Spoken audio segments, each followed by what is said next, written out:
He realized that Philippe must be trying to avoid this meeting. Both of them had their own unresolved emotional knots they were unwilling to face. Their fragile emotions resonated with each other at this moment. Philippe took Driss onto his private plane, beginning a journey meant only for the two of them. Along the way, Philippe handed over the money he earned from selling paintings to Driss. Philippe hoped to experience the feeling of soaring through the sky once again. He wanted to let go of the past and escape its shadow. However, when he saw Driss's obvious reluctance, Philippe insisted that Driss put on the gear, facing the sudden challenge head-on. After shaking off their earlier gloom, they switched to a car and eventually arrived at their destination, the place where he had once been in an accident with his wife. He had never imagined himself standing at such a height, confronting the unknown and fear. The initial tension in his heart gradually gave way to exhilaration. The power of the wind shattered his doubts, and the sensation of flying awakened the courage and excitement buried deep within him.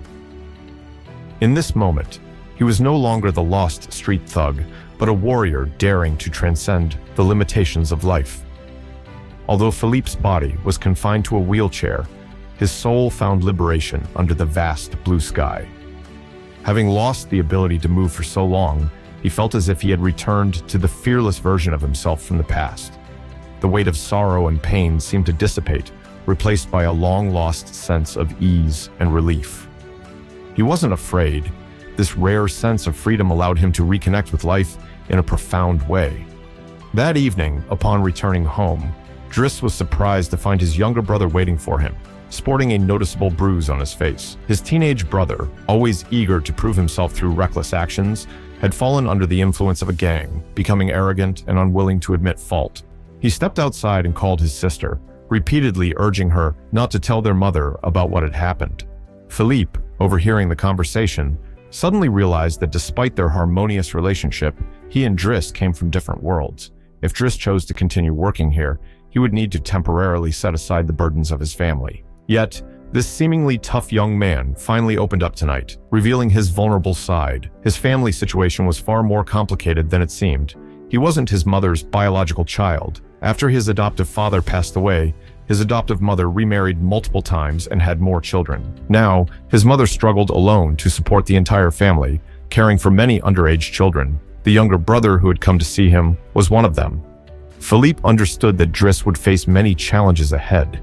As the eldest son, he not only bore the responsibility of taking care of the family, but also had to guide those at risk of going astray back onto the right path. From this point on, things began to change.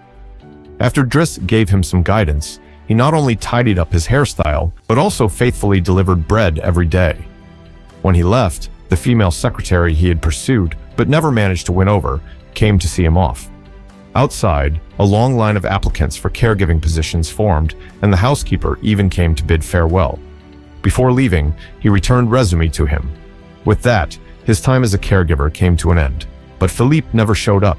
Watching Driss walk away, Philippe felt an indescribable sense of loss. What he had lost was not just a competent caregiver, but also a friend and wise confidant with whom he could share his innermost thoughts. For him, sending Driss away meant returning to a world where he was isolated from life. This time, when his neighbor parked in the same spot as before, chose to address it with kindness instead of reacting as he once did. As Driss flipped through his folder, a photo of Philippe in his wheelchair caught his eye.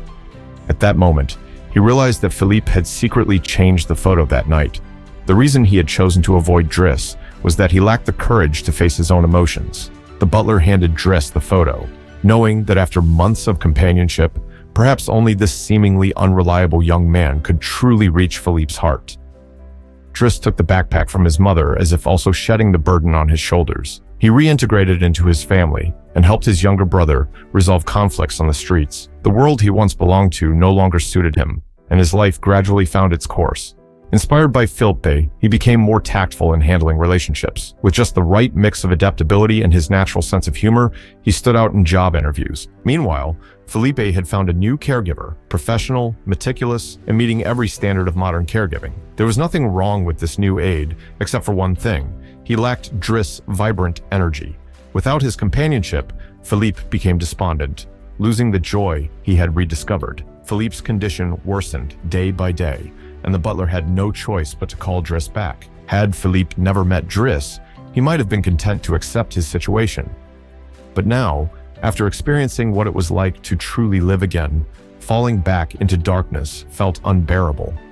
Loneliness imprisoned his soul, yet deep inside, he longed to break free. In his days, past and present intertwined, and even the passage of time seemed irrelevant. Driss knew he had to pull Philippe out of his despair. So he got behind the wheel of Philippe's Maserati and took him on a wild drive. Seeing Philippe's lifeless expression, Driss floored the gas pedal, weaving through the streets of Paris, ready to put on an exhilarating stunt show.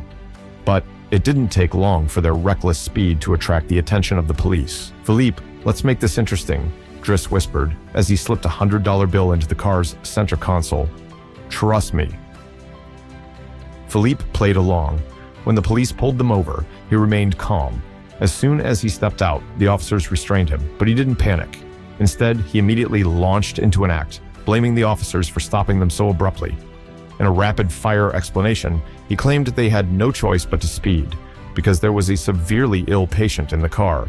Philippe caught on instantly and began faking violent spasms. The officers, convinced by their seamless performance, ended up escorting them to the hospital with sirens blaring. Inside the car, they exchanged knowing glances and laughed. When they arrived at the hospital, the officers even arranged for medical personnel to assist them. Driss whisked Philippe away, driving them out of the city and down winding country roads. As Philippe gazed out at the vast ocean before him, all the emotions he had suppressed for so long finally found release. In this moment, words were unnecessary. Driss then shaved Philippe, not forgetting to make him laugh.